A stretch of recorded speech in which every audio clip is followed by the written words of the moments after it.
आने वाले एपिसोड में वेद सरू को वापस बिरला हाउस लेकर आएगा।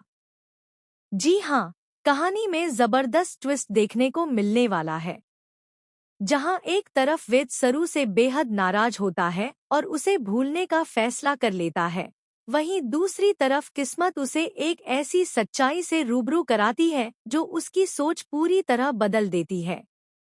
वेद अपने मन में सोचता है कि जब सरू को मेरी कोई बात नहीं माननी और उसे अपने मन का ही करना है तो मैं उसके पीछे क्यों भागूं।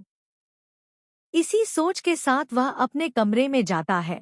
तभी वह तारा को फोन पर बात करते हुए सुन लेता है। तारा फोन पर अनिका का नाम लेकर कहती है कि बहुत बढ़िया अनिका, मेरी वजह से वेद और सरू के बीच दूरियां आ गई हैं और अब वेद सरू से नफरत करता है।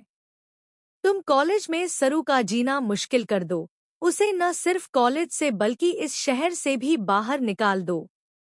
यह सब सुनकर वेद बुरी तरह चौंक जाता है और सदमे में लड़खड़ाकर गिरने ही वाला होता है कि तभी उसकी भाभी उसे संभाल लेती है।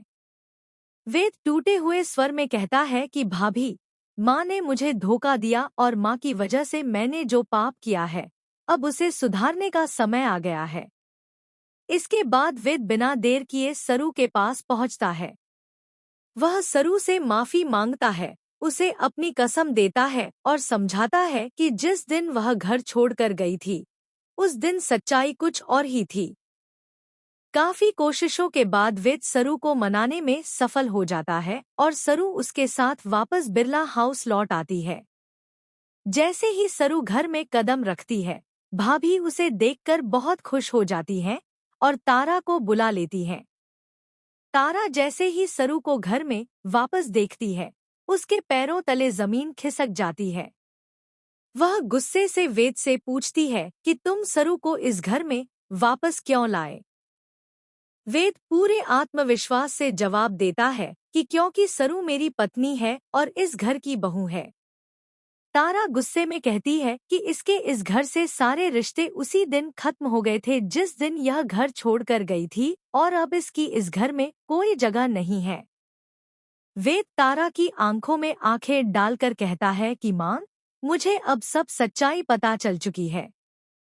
सरू अपनी मर्जी से यह घर छोड़कर नहीं गई थी, बल्कि उसे मजबूर किया गया था। वेद की यह बात सुनकर तारा के चेहरे का रंग उड़ जाता है और वह मन ही मन डर जाती है कि कहीं वेद को मेरी पूरी साजिश की सच्चाई तो नहीं पता